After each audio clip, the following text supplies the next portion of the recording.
Hello guys, আপনি এর জন্য দারুণ কিছু আপডেট খবর নিয়ে হাজির হলাম। শাকিব খানের আসন্ন প্রিন্স সিনেমা ঘিরে বেশ আলোচনা এমনকি সমালোচনা রয়েছে, কারণ শাকিব খানের প্রিন্স মুভি যেটি রিলিজ হবে রোজার ঈদে, সেখানে শাকিব খানের কিছু টিজার এখনও আসেনি বা গানও রিলিজ হয়নি।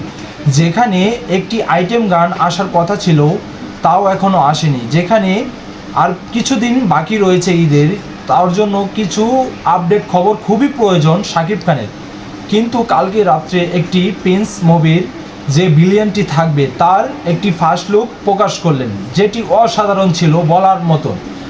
তার জন্য শাকিব খানের কিছু কাজ করতে হবে, কারণ শাকিব খানের কিছুদিনের মধ্যেই হলেও শাকিব খানের আইটেম গান রিলিজ দিতে হবে।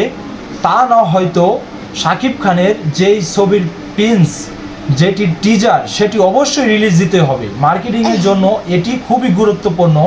এমনকি শাকিব খানের ভক্তরা খুবই আগ্রহে বসে আছে তার টিজারের জন্য, কারণ শাকিব খানের যে মুভিটি বর্তমানে আছে সে ছবিটি হলো প্রিন্স। আর এই ছবি ঘিরে বেশ আলোচনা রয়েছে, কারণ বেশ একটি সবচেয়ে বড় বাজেটের একটি সিনেমা। এই সিনেমাটি আসলেই খুবই প্রয়োজন একটি টিজারের, কারণ এই ছবিটি ঘিরে বেশ আলোচনা সমালোচনা রয়েছে। আপনারা কি মনে করেন অবশ্যই কমেন্ট বক্সে কমেন্ট করে জানাবেন। এমনকি চ্যানেলে নতুন দর্শক হয়ে থাকলে চ্যানেলটাকে সাবস্ক্রাইব করবেন। ফেসবুক পেজ থেকে দেখে থাকলে পেজটাকে ফলো দিয়ে আমার পাশেই থাকবেন।